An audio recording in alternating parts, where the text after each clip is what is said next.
प्रिय भक्तों, आज यह दिव्य वीडियो आपको प्राप्त हुआ है तो आप भी बेहद भाग्यशाली हैं।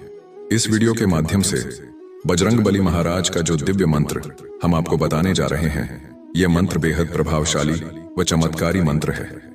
आज तक जिस मनुष्य ने भी इस मंत्र का श्रवण 51 या 108 बार किया है, उसको अपने जीवन में अपनी इच्छा अनुसार फल प्राप्त हुआ है। चाहे फिर वह गाड़ी हो, बांग्ला हो, पैसा हो, धन हो, दौलत हो, बजरंगबली महाराज की कृपा सदैव उस मनुष्य के ऊपर बनी रही है।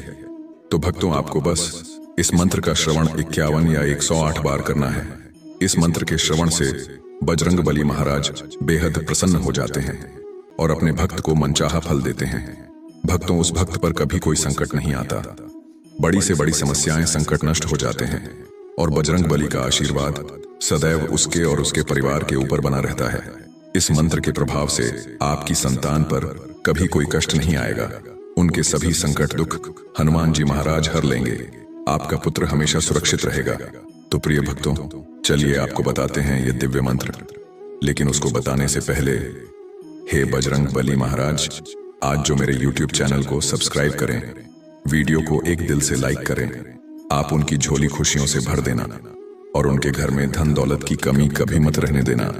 तो भक्तों, मेरे YouTube चैनल को सब्सक्राइब करके वीडियो को एक दिल से लाइक कर दें और कमेंट में जय बजरंगबली महाराज अवश्य लिख दें, ताकि आपकी हाजिरी बजरंगबली के चरणों में लग जाए।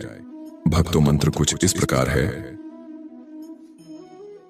ओम नमो हनुमते रुद्रावताराय पंचवदनाय सकल शत्रु संहारकाय रामदूताय स्वाहा। ओम नमो हनुमते रुद्रावताराय पंचवदनाय सकल शत्रु संहारकाय रामदूताय स्वाहा। ओम नमो हनुमते रुद्रावताराय पंचवदनाय सकल शत्रु संहारकाय रामदूताय स्वाहा। ओम नमो हनुमते रुद्रावताराय पंचवदनाय सकल शत्रु संहारकाय रामदूताय स्वाहा। ओम नमो हनुमते रुद्रावताराय पंचवदनाय सकल शत्रु संहारकाय रामदूताय स्वाहा। ओम नमो हनुमते रुद्रावताराय पंचवदनाय सकल शत्रु संहारकाय रामदूताय स्वाहा। ओम नमो हनुमते रुद्रावताराय पंचवदनाय सकल शत्रु संहारकाय रामदूताय स्वाहा। ओम नमो हनुमते रुद्रावताराय पंचवदनाय सकल शत्रु संहारकाय रामदूताय स्वाहा। ओम नमो हनुमते रुद्रावताराय पंचवदनाय सकल शत्रु संहारकाय रामदूताय स्वाहा। ओम नमो हनुमते रुद्रावताराय पंचवदनाय सकल शत्रु संहारकाय रामदूताय स्वाहा। ओम नमो हनुमते रुद्रावताराय पंचवदनाय सकल शत्रु संहारकाय रामदूताय स्वाहा। ओम नमो हनुमते रुद्रावताराय पंचवदनाय सकल शत्रु संहारकाय रामदूताय स्वाहा। ओम नमो हनुमते रुद्रावताराय पंचवदनाय सकल शत्रु संहारकाय रामदूताय स्वाहा। ॐ नमो हनुमते रुद्रावताराय पंचवदनाय सकलशत्रुसंहारकाय रामदूताय स्वाहा। ॐ नमो हनुमते रुद्रावताराय पंचवदनाय सकलशत्रुसंहारकाय रामदूताय स्वाहा। ॐ नमो हनुमते रुद्रावताराय पंचवदनाय सकलशत्रुसंहारकाय रामदूताय स्वाहा। ॐ नमो हनुमते रुद्रावताराय पंचवदनाय सकलशत्रुसंहारकाय रामदूताय स्वाहा। ॐ नमो हनुमते रुद्रावताराय पंचवदनाय सकलशत्रुसंहारकाय रामदूताय स्वाहा।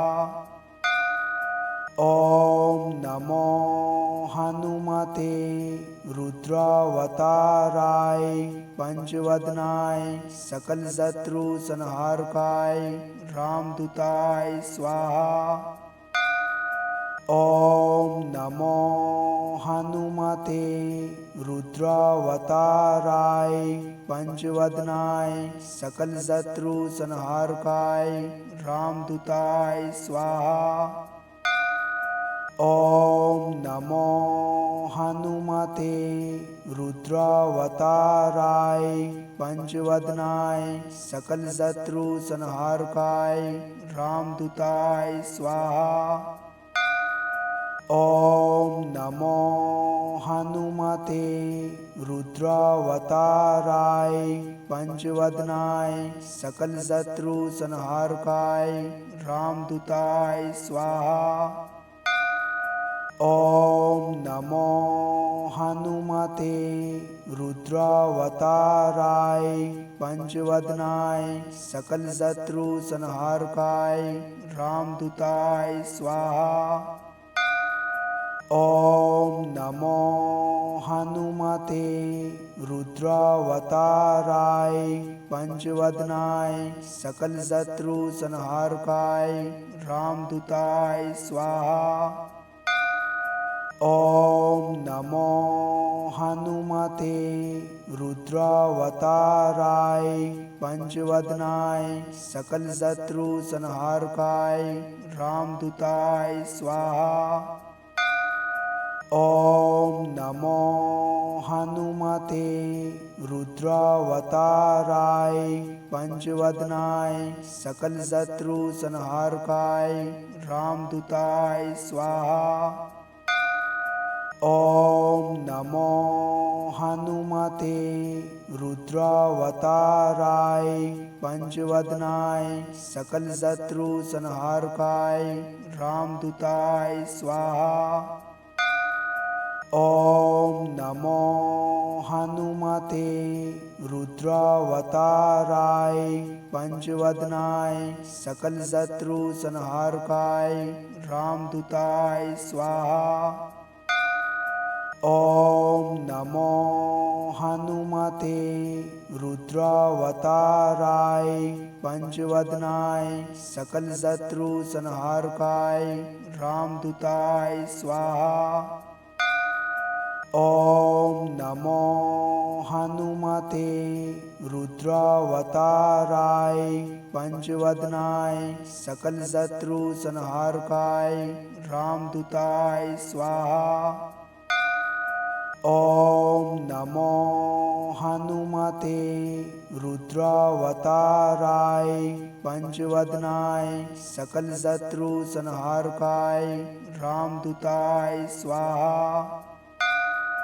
ॐ नमो हनुमते रुद्रावताराय पंचवदनाय सकलशत्रुसंहारकाय रामदूताय स्वाहा। ॐ नमो हनुमते रुद्रावताराय पंचवदनाय सकल शत्रु संहारकाय रामदूताय स्वाहा। ॐ नमो हनुमते रुद्रावताराय पंचवदनाय सकल शत्रु संहारकाय रामदूताय स्वाहा।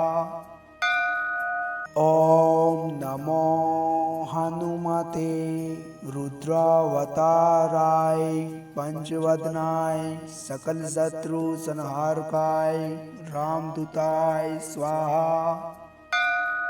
ॐ नमो हनुमते रुद्रावताराय पंचवदनाय सकल शत्रु संहारकाय रामदूताय स्वाहा।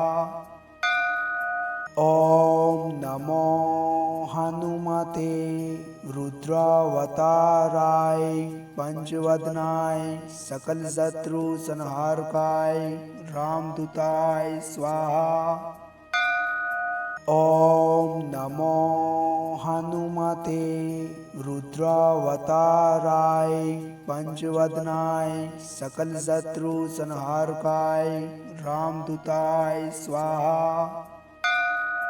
ॐ नमो हनुमते रुद्रावताराय पंचवदनाय सकल शत्रु संहारकाय रामदूताय स्वाहा। ॐ नमो हनुमते रुद्रावताराय पंचवदनाय सकल शत्रु संहारकाय रामदूताय स्वाहा।